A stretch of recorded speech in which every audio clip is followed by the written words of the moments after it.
नमस्कार। इस खास सेगमेंट में आपका स्वागत है। मैं हूं डिम्पी कालराज। मार्केट के अंदर काफ़ी उतार चढ़ाव रहा, एक रेंज के अंदर उतार चढ़ाव रहा, लेकिन आज का जो दिन था वो बहुत इंपॉर्टेंट था बैंक निफ्टी के लिहाज से। आज का दिन बहुत इंपॉर्टेंट था निफ्टी के लिहाज से। दोनों ने अपनी रेंज को मेंटेन रखा और उसी बीच अगर आज बैंक निफ्टी के हाईएस्ट लेवल की बात पहुंचे तो 41,840 ऑल टाइम हाई है। हम दो बार आज बेहद करीब पहुंचे, एक तो सुबह सुबह और एक बाद में क्लोज करते हुए। 1200 शेयर माफ कीजिए ऐसे थे जो कि आज एडवांसेस में दिखे, 700 शेयर डिक्लाइंस में थे। इसका मतलब है कि मार्केट का आज ब्रेड ठीक थी। आज बाजार में ज़्यादातर शेयर पार्टिसिपेट कर रहे थे। निफ्टी ने 18,200 यानी कि 18,000 के लेवल को बचाया। बैंक निफ्टी ने 41,300 के लेवल को बचाया जो कि प्रीवियस क्लोज था इसका। तो दोनों ही अपने अपने लेवल्स के ऊपर जाके बंद हुए। जो आज हमको गैप मिला उसमें हमने सरेंडर नहीं किया।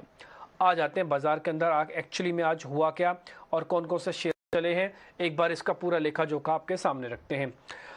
आप देखेंगे कि आज बढ़ने वाले शेयर्स की अगर कैटेगरी चेक कर रहे हैं तो आपको दिखेगा कि आज वहां पे कुछ हद तक बैंकिंग स्टॉक्स का बोलबाला फिर से काफ़ी ज़्यादा दिखा आपको।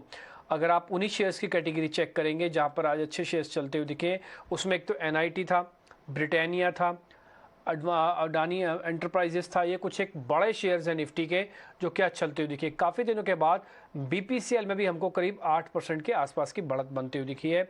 ये कुछ एक वो शेयर्स हैं जिनकी स्ट्रेंथ आज 2% से लेके 4 से लेके 10% तक भी हमको बनती हुई दिखी है। इस सारे के सारे स्क्रीन पर आप वो शेयर्स देख पा रहे हैं। खैर आगे बढ़ते हैं। आज के लूजर्स अगर आप चेक करेंगे तो DVS लैब के नंबर्स खराब आए थे, पिटाई हुई उसकी। मैरिको थोड़ा उसकी गाइडेंस ठीक आई है लेकिन फिर भी नंबर पे प्रेशर था। इसके अलावा एशियन पेंट्स, सिप्ला, सन फार्मा, खासकर अगर आप इन 4 शेयर्स देख पा रहे हैं तो आप फार्मास्यूटिकल्स के अंदर क्लियरली प्रॉफिट बुकिंग देख पा रहे होंगे। सन फार्मा के अंदर, सिप्ला के अंदर, DVS लैब के अंदर शेयर्स टूटे और कुछ प्रॉफिट बुक हुए। एशियन पेंट थोड़ा क्रूड वापस आ गया था $98 के आसपास, इसलिए यहाँ पे भी थोड़ा प्रॉफिट बुकिंग आपको होती हुई दिखी है। छोटी मझोली शेयर्स की कैटेगरी में भी एक बार ले आते हैं आपको, और वहाँ पे अगर आप देखेंगे तो वहाँ पे भी कुछ एक ऐसे शेयर्स हैं जहाँ पर आपको स्ट्रेंथ देखने को मिलेगी, जैसे कि NIT, RVNL, ये कुछ एक शेयर्स काफ़ी अच्छे चले। बैंक ऑफ बड़ौदा भी स्ट्रॉन्ग मूवमेंट दिखे गया, और इसके अलावा GM फाइनेंशियल्स के अंदर भी हमको अच्छी बढ़त आज बनते हुए दिखी है। ये कुछ वो शेयर्स थे जहाँ पे निफ्टी 500 की कैटेगरी से हम शेयर निकालते हैं और आपके सामने रखते हैं। इसी कैटेगरी में जो वीक शेयर अगर आप देखेंगे ना, शिपिंग कॉर्पोरेशन ऑफ इंडिया आपको दिखेगा। यहाँ पर आपको खास का एक प्रेशर देखने को मिल रहा है। ये अब मंदी वाले शेयर दिखाएं आप, इसमें मैरिको देख पा रहे होंगे, इसमें एलेम्बिक फार्मा देख पा रहे होंगे, इसमें वेदांत फैशन देख पा रहे होंगे। ये सारे के सारे शेयर्स वो थे जो कि आज कमज़ोरी के साथ हमको बंद होते हुए दिखे। तो कुल मिला के आज मार्केट के अंदर जो डे था वो बैंकिंग का फिर से था। मैं चलते चलते बस आपको साल का जो हाई जिन शेयर्स ने लगाया वो एक बार बता देता हूँ। आज बैंक ऑफ बड़ौदा ने तेजी के साथ साल का हाई लगा दिया, ब्रिटानिया ने आज साल का हाई लगा दिया, आज जी शिपिंग, RVNL ने साल का हाई लगा दिया। ये कुछ एक वो शेयर्स है जिनका आज का 52 वीक हाई यानी कि साल का हाई हमको लगता हुआ दिखा है। तो ये हमने मार्केट्स के बारे में आपके सामने एक रिजल्ट्स रखा है। लेकिन खैर DVS लैब के नंबर्स खराब आए थे। क्या खराब था, शेयर क्यों 8% आज टूट गया, इसको बताने के लिए मेरे सहयोगी शरद मेरे साथ जुड़ रहे हैं। शरद जरा बताइएगा DVS के अंदर ऐसे क्या चीज़ निकल के आई कि शेयर पहले भी कमज़ोर था, उल्टा आज 8% और टूट गया। जी बिल्कुल, फोकस में रहने वाला है DVS लैब्स, निफ्टी की कंपनी है, फार्मा की, और स्टॉक जो है एज लो एज 9% दिन के ट्रेड में गिर चुकी थी। दूसरे तिमाही के नतीजे थे, वीक सेट ऑफ नंबर्स देखने मिले थे और सारे पैरामीटर्स, रेवेन्यू, पैट, मार्जिन्स, सब एनालिस्ट एस्टिमेट्स के नीचे आए थे। अगर बात करते हैं मोलनुपिराविर को, अगर वो जो कोविड सेगमेंट की ड्रग है उसको निकाल तो फिर भी बेस बिजनेस में ग्रोथ नहीं देखने मिला। मार्जिन्स में इम्पैक्ट हुआ क्योंकि प्रोडक्ट मिक्स में चेंज हुआ और एक्सपोर्ट्स भी सिक्वेंशली गिर गया था, तो इसके कारण जो है स्टॉक में दबाव देखने मिला। फिर दोपहर में कॉल हुई थी 2 बजे, वहाँ पे भी जो है कमेंट्री जो है बहुत स्ट्रॉन्ग नहीं देखने मिली।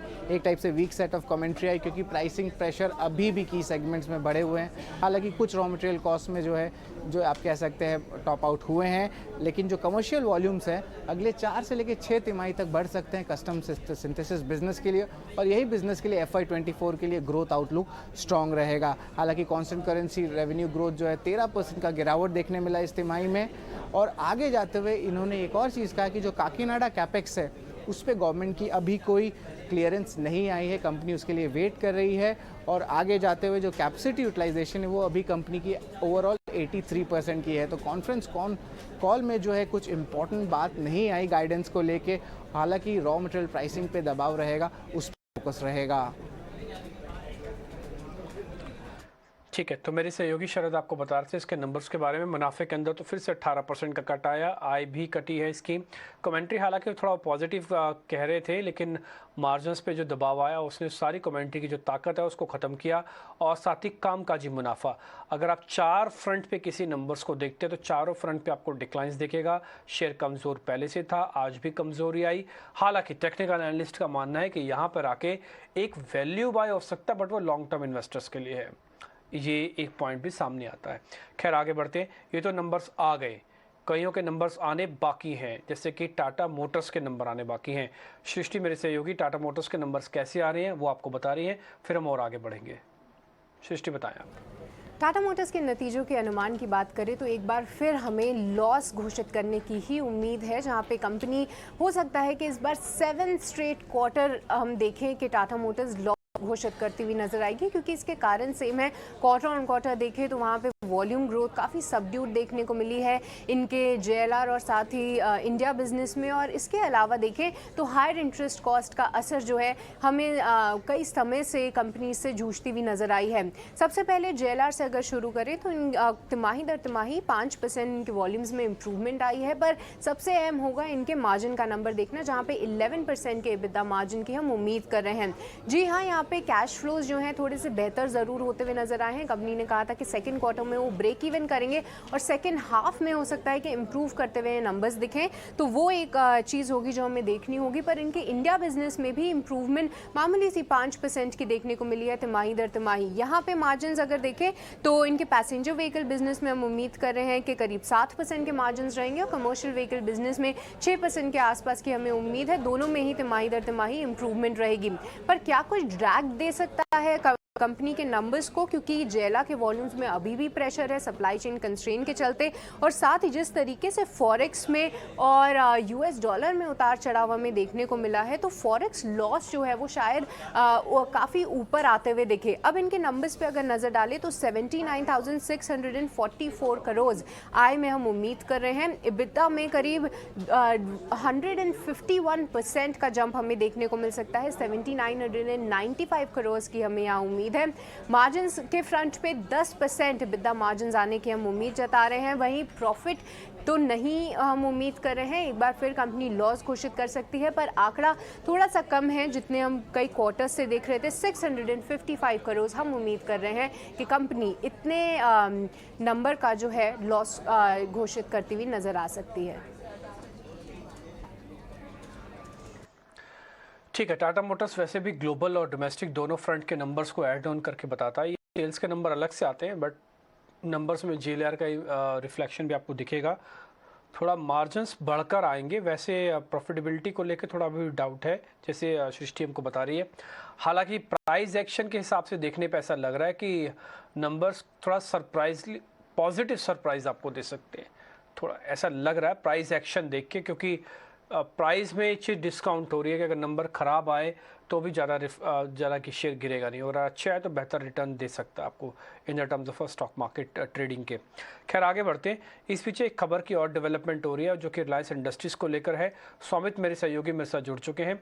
इस फाइनेंशियल सर्विसेज के कारोबार को लेकर मुकेश अंबानी की क्या योजनाएँ हैं, एक बार हम स्वामित से भी समझ लेते हैं और उसके अलावा कुछ एक अहम जानकारी आपके सामने रखते हैं। स्वामित, एक बार इसके बारे में आप ज़रा जानकारी दे दीजिए हमको।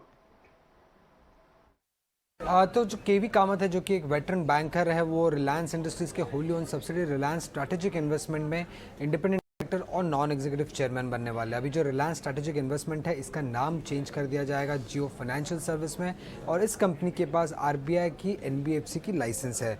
अब ये जो न्यूली लिस्टेड ये जो न्यू कंपनी होगी, इसको स्टॉक एक्सचेंजेस में लिस्ट भी किया जाएगा, और कोई भी इन्वेस्टर के पास अगर रिलायंस की एक शेयर भी है तो उसे ये न्यूली लिस्टेड कंपनी के भी एक शेयर मिल जाएंगे। अब ये जो फाइनेंशियल सर्विस बिजनेस है, अगले 3 साल के लिए क्या करना चाहती है? पहले तो वो लेंडिंग सर्विस प्रोवाइड करना चाहती है कंज्यूमर्स को, मर्चेंट्स को, को, उसी के साथ वो दूसरे वर्टिकल्स में भी एक्सपैंड करने की प्लानिंग कर रही है, जैसे कि इंश्योरेंस, पेमेंट्स, डिजिटल ब्रोकिंग और एसेट मैनेजमेंट, मतलब कि सारे फाइनेंशियल एंसिलरी बिजनेसेस में भी एंटर करने की कंपनी के प्लान्स हैं। उसी के साथ वो एक डिजिटल फिनटेक प्लेटफॉर्म बनाना चाहती है सारे इंडियंस के लिए, और आगे चल के वो किसी स्ट्रेटेजिक या फाइनेंशियल इन्वेस्टर को भी इंडक्ट कर सकती है कंपनी में। अब इसके कॉम्पिटिटर्स कौन होंगे? अगर हम लेंडिंग बिजनेस की बात करें तो वहाँ पे सबसे बड़ा कॉम्पिटिटर तो बजाज फाइनेंस हो जाएगा कंपनी के लिए। उसके अलावा इंश्योरेंस में अगर हम बात वहाँ पे पॉलिसी बाजार है, पेमेंट्स में पेटीएम है, डिजिटल ब्रोकिंग में अगर हम देखें तो वहाँ पे खूब सारे कॉम्पिटिटर्स हैं, जैसे कि angel one, IFL securities, Paytm, और एसेट मैनेजमेंट में अगर हम देखें तो वहाँ पे आनंद राठी, आईएफएल वेल्थ जैसे कॉम्पिटिटर्स हो जाएंगे जियो फाइनेंशियल सर्विस के लिए। अब जियो फाइनेंशियल सर्विस का सबसे बड़ा स्ट्रेंथ क्या होगा? सबसे पहला स्ट्रेंथ तो होगा जो 42.8 करोड़ सब्सक्राइबर्स है रिलायंस जियो के, ये सबसे बड़ा एक टच पॉइंट हो जाएगा जियो फाइनेंशियल सर्विस के लिए। और उसी के साथ रिलायंस रिटेल का जो रीच है, 16,600 स्टोर्स जो है रिलायंस रिटेल के ऑल ओवर इंडिया, ये सबसे बड़ा एक टच पॉइंट हो जाएगा जियो फाइनेंशियल सर्विसेज को अपने बिजनेसेस प्रोवाइड करने के लिए।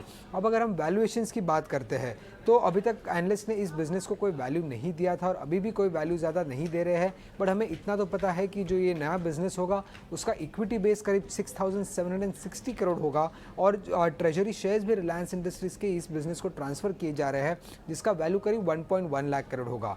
अब ये जियो फाइनेंशियल सर्विस बिजनेस से क्या एक्सपेक्ट कर सकते हैं आप आगे चलते? अब हमने पहले भी पास्ट में देखा है कि जब भी रिलायंस इंडस्ट्रीज़ कोई नए सेक्टर में एंटर करता है, काफ़ी डिसरप्टिव एंट्री होती है और वो सबसे बड़ा प्लेयर बनने का एम रखता है। जैसे कि O2C सेगमेंट में वो लार्जेस्ट प्लेयर है, मोबाइल सर्विस ऑपरेटर में वो लार्जेस्ट है, ब्रॉडबैंड बिजनेस में भी वो लार्जेस्ट प्लेयर है, और रिटेल में भी वो सबसे बड़ा प्लेयर है। तो सिमिलर काइंड ऑफ मूव हमें जियो फाइनेंशियल सर्विस में भी एक्सपेक्ट कर सकते हैं हम रिलायंस इंडस्ट्रीज से आगे चलते हैं। ओके, ठीक है सुमित, बहुत शुक्रिया ये सारा बताने के लिए कि रिलायंस इंडस्ट्रीज अपने फाइनेंशियल कारोबार को लेकर क्या सोच रहा है और केवी कामत की क्या इंपॉर्टेंस होगी अब इस कंपनी के अंदर। खैर, इस बीच हमने मार्केट्स के अलग अलग वेटरन से बातचीत कर रहे हैं। आज दिनशो ईरानी से भी हमने बातचीत की। एक बार सुन लेते हैं उनका व्यू पॉइंट क्या है इस समय मार्केट्स को लेकर, साथ ही सेक्टोरल चर्निंग को लेकर भी वो क्या कह रहे हैं। 4 मेजर मार्केट्स हैं इमर्जिंग मार्केट्स में, जो कम से कम 2/3 मार्केट कंट्रोल करते हैं, इंडेक्स कंट्रोल करते हैं। वो 4 हैं, चाइना, ताइवान एंड कोरिया और इंडिया। ये 4 मार्केट्स हैं। अभी ताइवान और कोरिया के तो अलग से इश्यूज थे, जियोपॉलिटिकल टेंशन था उनके नेबर्स के साथ, प्लस यूएस स्लो डाउन के चलते उनके भी स्लो डाउन हो रहे थे, और दूसरा चाइना। और बाय द वे ये मार्केट सारे 25 से 40% करेक्ट हुए हैं डॉलर टर्म्स में। इंडिया सिर्फ 10 से 12% करेक्ट हुआ है। तो ऑब्वियसली इंडिया का वैल्यूएशन थोड़ा एक्सटेंड हो गया है।